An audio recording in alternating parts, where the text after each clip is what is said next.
പത്തരമാറ്റ് സീരിയലിൻ്റെ വരാനിരിക്കുന്ന ഒരു അടിപൊളി എപ്പിസോഡാണ് കേട്ടോ പറയുന്നത്. അപ്പോൾ നമുക്ക് വീഡിയോയിലേക്ക് കടക്കാം. വീഡിയോയിലേക്ക് കടക്കുന്നതിന് മുന്നേ നമ്മുടെ ചാനൽ ഇതുവരെ ആരും സബ്സ്ക്രൈബ് ചെയ്തിട്ടില്ല എങ്കിൽ എല്ലാവരും ഒന്ന് സബ്സ്ക്രൈബ് ചെയ്ത് സപ്പോർട്ട് ചെയ്തേക്കണേ. അങ്ങനെ നവീനാണെങ്കിൽ അനിയെ ഫോണിൽ വിളിക്കുകയാണ് കേട്ടോ. നന്ദുവും അനിയും തമ്മിൽ പരസ്പരം ഇഷ്ടത്തിലാണെന്നുള്ള കാര്യം നവീൻ മനസ്സിലാക്കിയിരിക്കുന്നു. അതുകൊണ്ട് തന്നെ അനിയോട് ഭയങ്കര ദേഷ്യവും ശത്രുതയുമാണ് കേട്ടോ ഇപ്പോൾ നവീൻ്റെ മനസ്സിൽ. എങ്ങനെയെങ്കിലും നവീന് വേണം. അതിന് വേണ്ടിയിട്ട് നവീൻ ഇപ്പോൾ എന്തും ചെയ്യാനായിട്ടുള്ള ആ ഒരു അവസ്ഥയിൽ ഇങ്ങനെ നിൽക്കുകയാണ്. അനിയെ ഫോണിൽ വിളിച്ചിട്ട് നവീൻ പറയുന്നുണ്ട് കേട്ടോ, എടാ എനിക്കറിയില്ലായിരുന്നു നന്ദുവും നീയും പരസ്പരം ഇഷ്ടത്തിലാണെന്നുള്ള കാര്യം. ഞാൻ നിങ്ങളെ ഒരുപാട് തെറ്റിദ്ധരിച്ചു. നിന്നെ ഒരുപാട് ഞാൻ അരുതാത്തത് എന്തൊക്കെയോ ഞാൻ ചിന്തിച്ചു കൂട്ടി എൻ്റെ മനസ്സിൽ. അതിന് എനിക്ക് നിന്നെ നേരിട്ട് കണ്ട് നിന്നോട് മാപ്പ് പറയണമെന്നൊക്കെ അനിയോട് പറയാൻ കേട്ടോ. അങ്ങനെ അനിയാണെങ്കിൽ എടാ അതൊന്നും സാരമില്ല, നീ എന്തായാലും ഇപ്പോൾ എല്ലാം തിരിച്ചറിഞ്ഞല്ലോ. നിനക്കറിയാവോ ഞാനും നന്ദുവും തമ്മിൽ വർഷങ്ങളായിട്ട് സ്നേഹത്തിലാണ്. നീ ഇപ്പോഴാണ് അതൊക്കെ മനസ്സിലാക്കിയത്. എന്നാലും കുഴപ്പമില്ല, ഞങ്ങൾക്ക് അതിൽ നിന്നോട് ഒരു പരിഭവവും ഇല്ലടാ എന്നൊക്കെ പറയുന്നുണ്ട് കേട്ടോ. അങ്ങനെ നവീൻ ഒരു ഒഴിഞ്ഞ ബിൽഡിങ്ങിലേക്ക് അനിയെ വിളിക്കുകയാണ് കേട്ടോ. അങ്ങനെ അനി ശരി ഞാൻ നീ പറഞ്ഞ സ്ഥലത്ത് വരാമെന്നൊക്കെ പറഞ്ഞ് ഇങ്ങനെ കോള് കട്ടാക്കുന്നുണ്ട്. അനിയാണെങ്കിൽ ഈ ഒരു വിവരം നന്ദുവിനെ വിളിച്ച് പറയുന്നുണ്ട് കേട്ടോ. എടി നന്ദു, നവീൻ എന്നെ വിളിച്ചിരുന്നു. നമ്മൾ തമ്മിൽ പരസ്പരം ഇഷ്ടത്തിലാണെന്നുള്ള കാര്യമൊക്കെ അവൻ മനസ്സിലാക്കിയിരിക്കുന്നു. അവനിപ്പോൾ എന്നെ വിളിച്ചിട്ട് പറയുക എന്നെ നേരിട്ടൊന്ന് കാണുമെന്ന്. നമ്മുടെ പണി തീരാതെ കിടക്കുന്ന അവിടുത്തെ ബിൽഡിങ്ങില്ലേ, വടയാഞ്ചേരിയിലുള്ള അങ്ങോട്ട് വരാനാണ് അവൻ പറഞ്ഞിരിക്കുന്നത്. ഞാനെന്തായാലും അവനെ ഒന്ന് മീറ്റ് ചെയ്യാൻ പോവുകയാണെന്നിങ്ങനെ പറയുന്നുണ്ട് കേട്ടോ. നന്ദുവിന് പക്ഷേ നവീൻ അങ്ങനെ വിളിച്ച് പറയുമെന്നൊക്കെ ഉള്ളൊരു സംശയം നന്ദുവിൻ്റെ മനസ്സിലിങ്ങനെ അലയടിക്കുകയാണ് കേട്ടോ.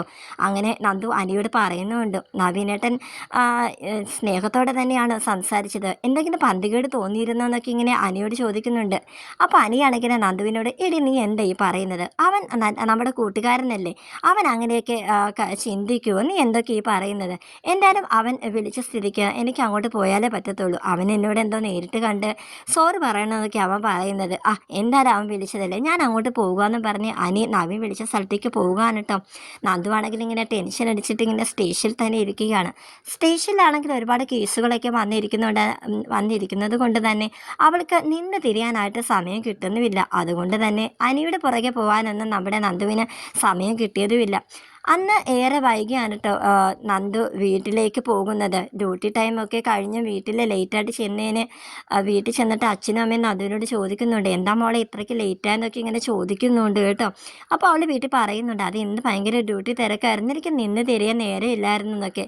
അങ്ങനെ വീട്ടിൽ കനകയാണെങ്കിൽ അപ്പോൾ നമ്മുടെ നന്ദുവിനോട് പറയുന്നുണ്ട്, ഞാൻ നിന്നെ എത്ര തവണ വിളിച്ചു, നീ ഫോൺ എടുത്തില്ലല്ലോ എന്നൊക്കെയും പറയുന്നുണ്ട് കേട്ടോ. അപ്പോഴാണ് കേട്ടോ ശരിക്കും നന്ദു ഫോൺ എടുത്ത് നോക്കുന്നത്. അയ്യോ എൻ്റെ ഫോൺ സൈലൻറ്റിലായിരുന്നു. നോക്കിയപ്പോഴത്തേക്ക് നമ്മുടെ അനിയുടെ ഒരുപാട് മിസ് കോളുകളും കിടപ്പുണ്ട് കേട്ടോ.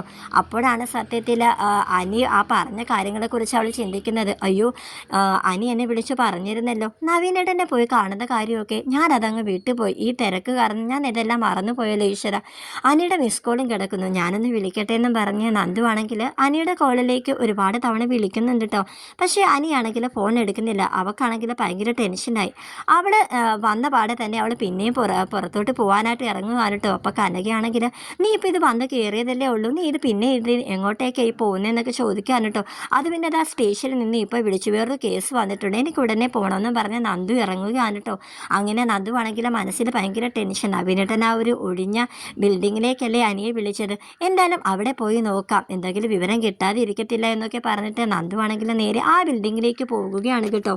രാത്രി ഏറെ വൈകിയിരിക്കുന്നു കേട്ടോ. അവിടെയാണെങ്കിൽ ഇരുട്ടൊക്കെ ഇങ്ങനെ നിറഞ്ഞിരിക്കുകയാണ്. നന്ദുവിൻ്റെ കൂടെയാണെങ്കിൽ ആരും തന്നെ ഇല്ല.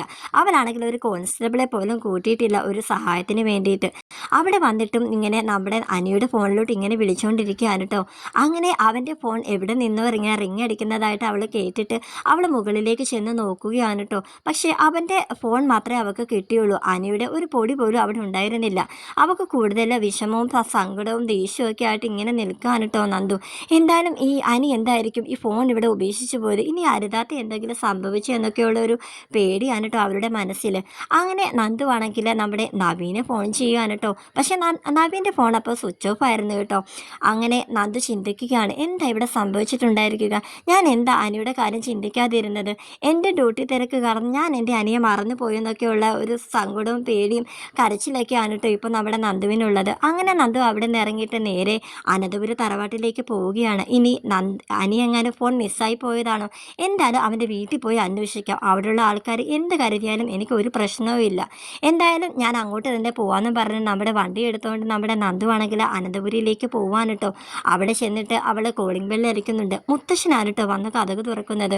അപ്പോൾ നന്ദുവിനെ കണ്ടത് മുത്തശ്ശൻ ചോദിക്കുന്നത്, മോളെന്താ ഈ സമയത്ത്, മോൾ എന്തെങ്കിലും കേസുമായി ബന്ധപ്പെട്ട് വന്നതാണോ, അല്ല യൂണിഫോമിലാണല്ലോ മോള് വന്നിരിക്കുന്നത്, അതുകൊണ്ട് ചോദിച്ചതാണ്, എന്താ മോളെ കാര്യം എന്നൊക്കെ ഇങ്ങനെ തിരക്കുകയാണ് കേട്ടോ. അങ്ങനെ മുത്തശ്ശനോട് നന്ദു പറയുന്നുണ്ട്, അത് പിന്നെ അനി ഇവിടെ ഉണ്ടോ എന്ന് ഇങ്ങനെ ചോദിക്കുകയാണ്. അപ്പം മുത്തശ്ശനാണെങ്കിൽ അത് പിന്നെ മോളെ അവൻ ചിലപ്പോൾ അവൻ്റെ മുറിയിൽ കാണും, അവൻ വന്നോ ഇല്ലയോ എന്നുള്ള കാര്യമൊന്നും എനിക്കറിയില്ല, എന്തായാലും ഞാൻ അവനെ വിളിക്കാമെന്ന് പറഞ്ഞിട്ട് മുത്തശ്ശനാണെങ്കിൽ അകത്ത് ചെന്ന് അനിയുടെ മുറിയുടെ അവിടെ ചെന്ന് നിൽക്കുന്നുണ്ട് കേട്ടോ. പക്ഷേ അനിയുടെ മുറി തുറന്നു കിടക്കുകയായിരുന്നു. ബാത്റൂമിലൊക്കെ അനി അന്വേഷിക്കുന്നുണ്ട് കേട്ടോ. അങ്ങനെ അനിയുടെ അച്ഛനോടും അമ്മയോടൊക്കെ തിരക്കുന്നുണ്ട് കേട്ടോ, അനി ഇതുവരെ വന്നില്ലേ എന്ന്. പക്ഷേ അവരും അനിയുടെ കാര്യം അത്ര ശ്രദ്ധിച്ചില്ല. അയ്യോ അനി ഇതുവരെ വന്നില്ലേ, മുറിയിലുണ്ടായിരിക്കുമെന്നാണ് ഞങ്ങളൊക്കെ കരുതിയിരുന്നത്, അവൻ ഇത്ര വൈകുന്നതല്ലല്ലോ. അങ്ങനെ നന്ദുവിനെ കണ്ടതും അവർക്ക് ഏറെ ടെൻഷനായി കേട്ടോ. എടി നീ എൻ്റെ മോനെ എവിടെ കൊണ്ടാടി കളഞ്ഞത്, നീ അവൻ നിൻ്റെ കൂടെ വന്നെന്നാണ് ഞങ്ങൾ വിചാരിച്ചിരുന്നത്, ഇത്രയും ലേറ്റ് ആയപ്പോൾ പിന്നെ ഞങ്ങൾ വിചാരിച്ചു അവൻ മുറിയിൽ ചെന്ന് കാണുമെന്ന്. അങ്ങനെ നന്ദുവിനെ ഓരോന്നൊക്കെ പറഞ്ഞ് ഇങ്ങനെ കുറ്റപ്പെടുത്തുകയാണ് കേട്ടോ. കുറ്റപ്പെടുത്തിയിരിക്കാനൊന്നും ഇപ്പോൾ സമയമില്ല, എന്തായാലും അന്വേഷിക്കണമെന്ന് നന്ദു പറയാണ്.